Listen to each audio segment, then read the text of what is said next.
everybody, this is Rex at Watson's Marine. Going to bring you a couple more little interesting tidbits here, if you will.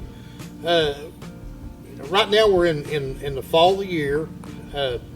Topwater fishing's fairly good. Kind of the next thing, crankbait, spinnerbaits, all that's going to come into play over the next few weeks. A lot here coming up soon, and it's going to really depend on the weather of how long that kind of lasts before fish really start going a lot of them into a winter pattern. But there's always fish to be caught shallow, and there's always fish to be caught deep. And in fishing deep, there's so many techniques. There's spoons, there's bladed baits, jigs, lots of different baits that you can fish deep with this time of year. But one of the most popular things, and it kind of evolved from our area, and I sure do wish I knew the fellow's name, but it really originated here in this area. A fella up on the Virginia side of town come up with a little bait that Demeke, our friends at Demeke make, and it's called an armor shad. So how this started, this Demeke armor shad, they would thread it up on a lead head, and then they would vertically fish this thing with the aid of your electronics and catch bass 30, 40, 50, even 70, 80 feet deep. And it's just an incredible technique. And when it first started, as with any technique, bass kind of become acclimated to a bait. And so you've got your peak times that it's really, really good, and they'll still bite it. You can still catch a lot of fish on it, but it's kind of a deal where it's an ever evolving process. So when it started out, you just threaded a Demeke armor shad up on a lead head, dropped it down, and used your electronics, got over some fish, catch them, and so be it. So after fish kind of started getting acclimated to the bait a little bit, the lead heads kind of evolved,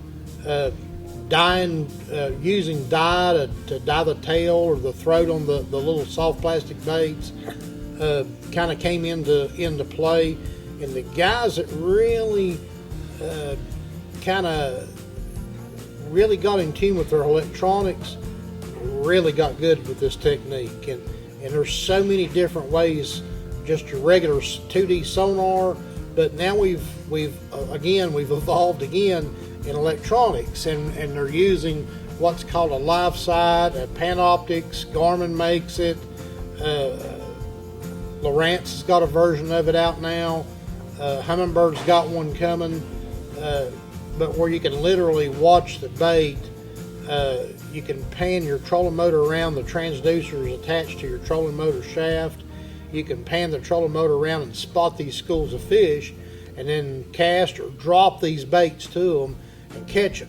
So all that being said, we're going to give you a little introduction to some drop baits, and we're going to start out with numero uno. This is the granddaddy of them all, is the Demeke armor shad, and this is the one that started it all. Still catches them. Great little bait. Why it works as good as it does, you got me. Have no idea. There's lots of other baits out there along this same line, but this one does it. This one does the job. It's a 3-inch bait. It's just a little small soft plastic bait. You rig it up on a lead head, and just most of the time you're vertically dropping this thing, and like I said, you're fishing with your electronics. Other versions of it, our friends at V&M, they came out with their version, their vertical shad. Great little bait, catches them. Berkeley with their gulp. I don't want to open this one because it's kind of a little bit stinky, but the gulp works good too. And then Reaction Innovations has their version of it. It's called the Shiver Shot. Another great little drop bait. All these baits will catch them, and just like I said, the Demeke armor shad was kind of, in our area, was definitely the first. And so in the lead heads, there's actually other ways that you can fish this bait, and one of the ways you can fish it's called tight lining. So in tight lining, what happens is you rig this bait up on a lead head, usually a lighter weight one, like an 1/8 or a 3/16, and you cast the bait towards the bank, towards bridges work good, boat docks work good, points, even on bluffs, whatever, wherever you can locate the fish. But you cast this bait on this lighter head and you kind of let it sink and just impart a little bit of a twitching action to it. Great little technique. But as we said, the vast majority of it is what we call dropping. So dropping, you really need, when you see these fish on your electronics, lots of times you want a head heavy enough to get the bait down to them before they move and before you kind of lose the school. So the most popular is a 1/4 ounce and a 3/8 ounce, and there's any number of just different styles of it.